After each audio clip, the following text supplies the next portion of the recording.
Hello and welcome to Tending the Soul, this ministry of Robbinsdale Parkway United Church of Christ. I'm Reverend T. Michael Rock, and with Reverend Kathy Itzen, we are the co-pastors of this amazing, progressive, faithful group of people on the north side of Minneapolis. But really, because of electronic social media, all kinds of things, we are everywhere.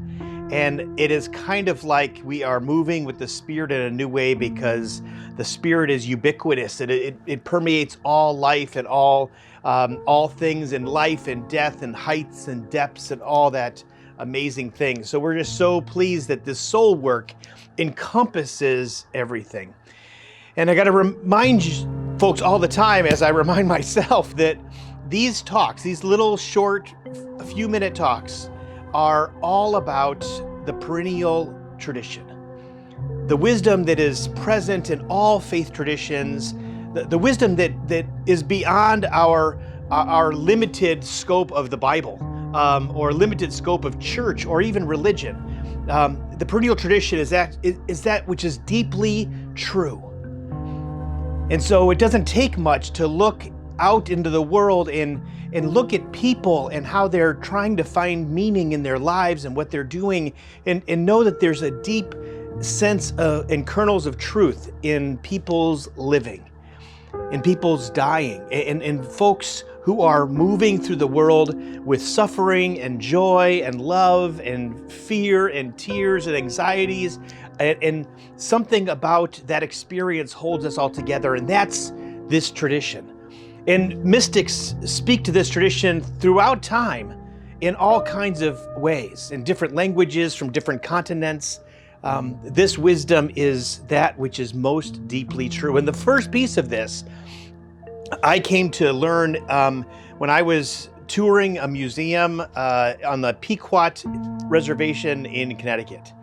And the Indigenous Peoples Museum on that reservation has a room with a giant globe with all these lights on it, and you press a light on a certain part of the globe, and in the room, through the loudspeakers, is the creation story from that place.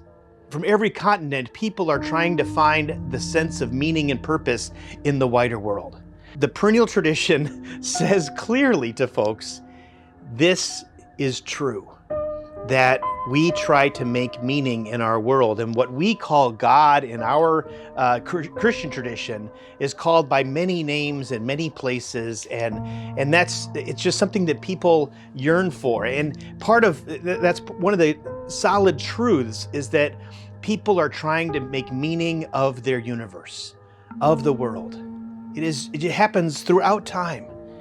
And it happens in science, it happens in faith, it happens all kinds of places when we kind of move into that mystery and awe of things.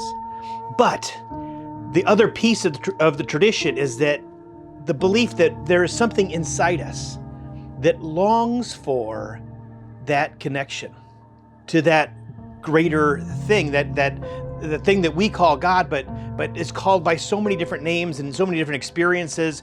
The 12-step tradition is such a teacher for me, and that it's the higher power, right? It connects to something greater than myself, that can restore my sanity, that can heal me. This idea, this longing for something, some connection that is bigger than you could ever imagine, is exactly what this Tending the Soul work is about. This deep longing for truth, for understanding, for meaning, for healing, for justice, this deep longing for love. And I ask you on this Tending the Soul Tuesday, what do you most long for? As we enter the season of Lent in our tradition, we talk about what we're hungering for. What is our wilderness, our Lenten journey going to be about? But it could be, what are we most longing for? What would actually touch our hearts and souls, and in places where we carry around woundedness, and give us a sense of comfort and peace? And for a lot of folks in this hemisphere of the globe, we're longing for warmth. We're longing for connection, for touch. In the midst of the pandemic, there's so much we're longing for, is the connections and social interactions.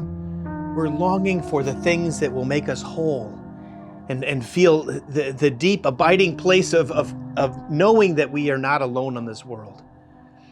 One of the hardships of the pandemic obviously has been the separation, the distance that we have maintained. For our health and for the health of our planet, we have stopped consuming so much. We've stayed home more. We've found a place to be. But there's still, in the midst of that, a deep longing for the healing of the earth, for the healing of peoples to come together and understand each other's stories, a longing to know the creation stories of indigenous folks and people of color folks and folks on the central part of this continent and the southern part of the continent. What if we found ways to long for those stories as part of us? That will help us and our connection grow so much more powerful. So the first piece of this tradition, of course, is to name that meaning. That we have a desire for that. But the second piece is so important for your soul work. What do you most long for? What will fill you up, heal you? And friends, when you think of that longing, it connects you to your soul.